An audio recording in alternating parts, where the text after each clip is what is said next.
Well, good morning, ladies and gentlemen. And today we've had about 4 inches of snow in Nelson, BC, and so we took our Ford Escape out. It's got some good winter tires on it, and drove downtown, did a little shopping, and had some coffee. And yesterday we had a good opportunity to meet with a couple of people that we worked with over the years and discuss things like aging. And I think as we've talked about before, I'd like to just to reinforce that again.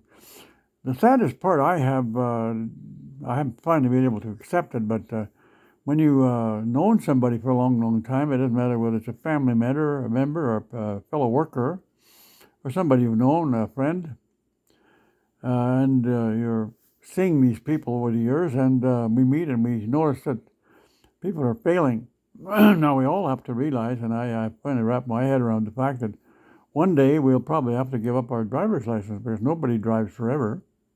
And that's a fact of life.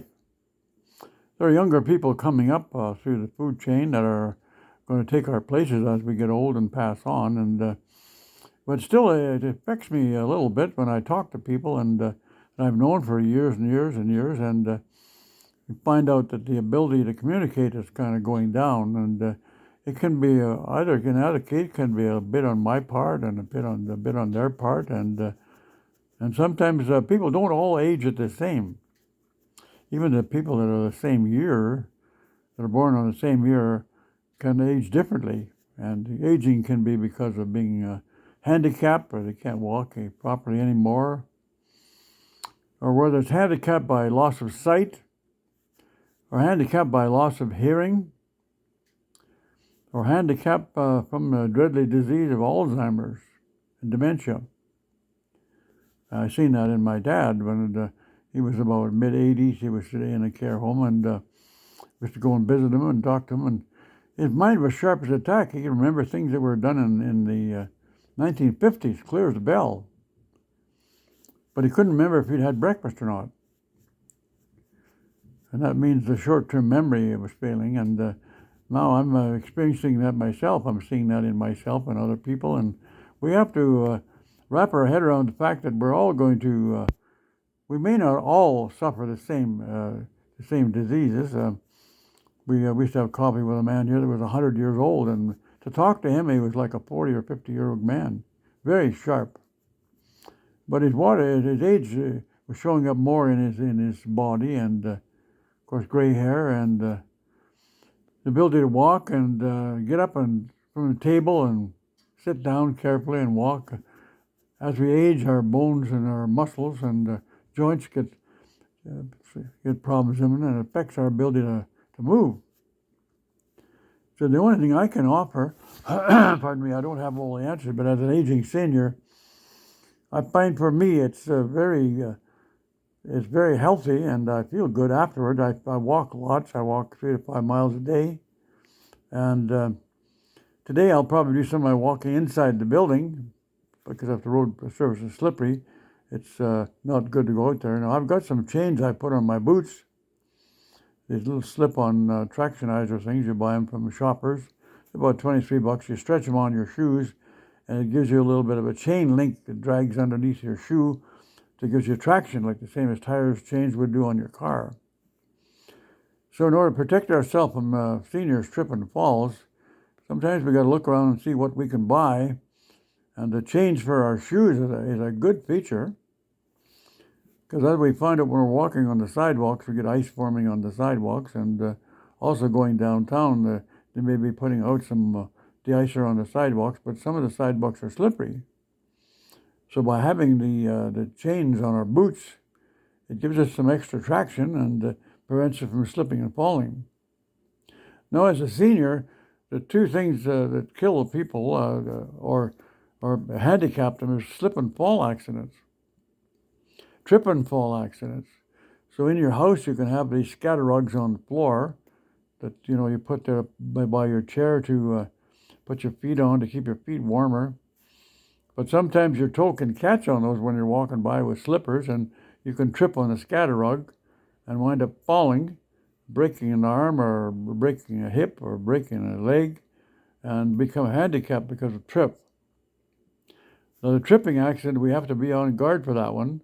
And by having ourselves a cane or a crutch or something like that will help us to keep our balance. So as we get older, we don't have to feel bashful that we have to use a cane or whether we're using a crutch for balance. Because if we need the balance, maintaining your balance will prevent the accident, the accidental fall, and you might reach out to catch yourself in the fall and break your wrist or smash your face on a sidewalk or bang your head on a railing.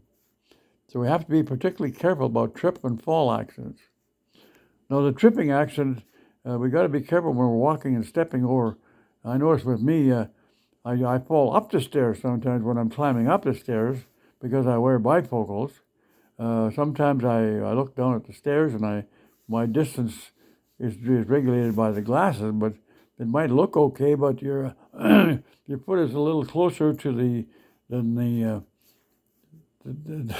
your eyesight makes it look like it is.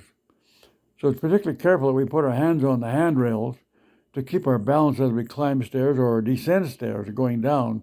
Use the handrails because that'll balance us in case we trip. If we trip on a step going up or going down and we have our hand on the handrail, we have a good chance of preventing the fall.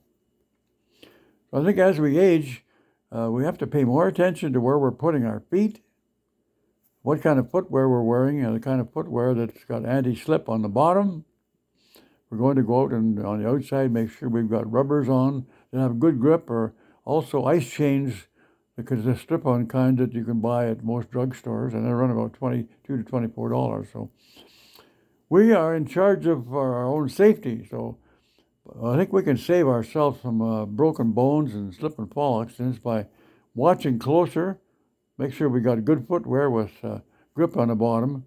A lot of the footwear we buy now has a plastic on the bottom, which is not good. It slips on ice and snow. So those stretch-on chains that we can buy for our shoes are really probably a good investment. I have a pair here and I love them. And then stairs, we have to be more cautious about climbing up and down stairs. Now, in the place I'm living in, we've got stairs and we've got an elevator. So if the elevator is broken down, then we have to walk up and down the stairs. And actually walking up and down stairs is a good exercise for us. So using the stairs is probably a twofold. It keeps our muscles strong and it keeps us agile so we can lift our feet up and down and bend our knees and stuff like that. Or if we want to keep ourselves in good shape, we can do squat exercises. Make our bones strong and also keep our muscles strong and our joints keep them mobile. So as we get older, we have to be more concerned about preventing trip and fall accidents to ourselves. And the one that's happened to me, I was walking down one day by the Royal Bank and going down Ward Street. And what happened, there was a bit of an uprise of a section where the sidewalk in one area was a little bit raised up a little higher than the one next to it. Joints of the sidewalk. Because over the period of time, the frost has altered them, and the step is a little higher than the other one, so that it's no longer level. And I caught my toe, pardon me, on the step. Not a step, it's a sidewalk, but it now becomes a step because the sidewalk portion is elevated up, and now there's a tripping hazard.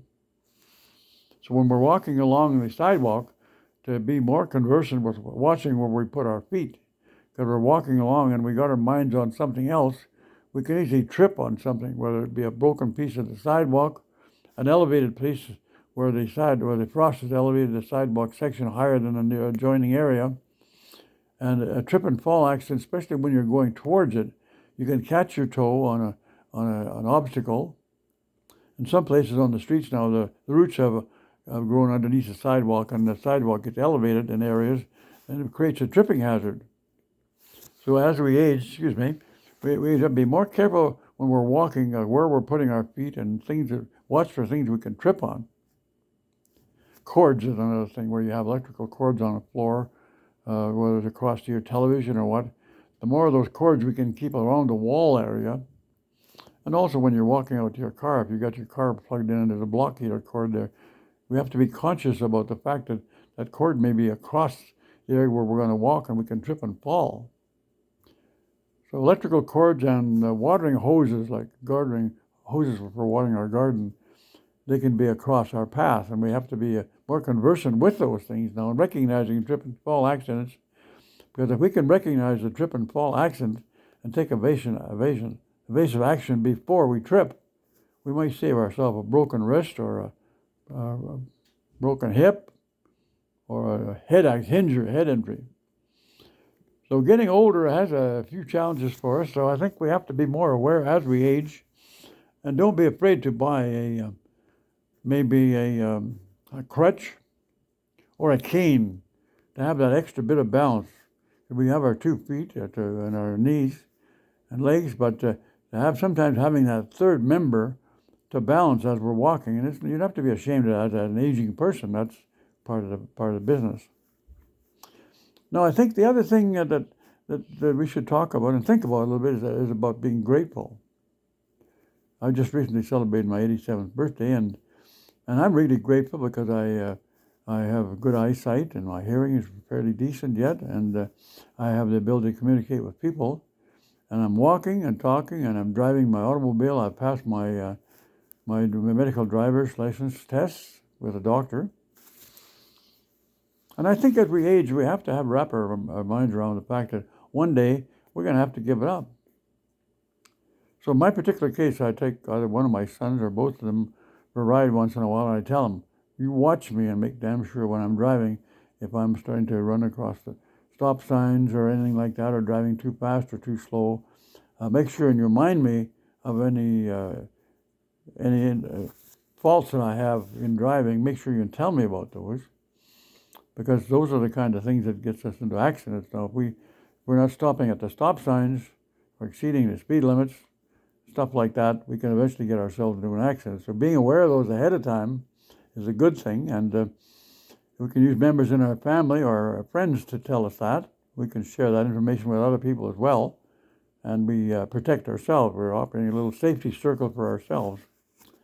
And those are the kind of things that when you take a driver's test, we eventually wind up doing that. Once we still pass the medicals okay, and the doctor thinks that we're not thinking properly, they may send us down to have an actual driver's test.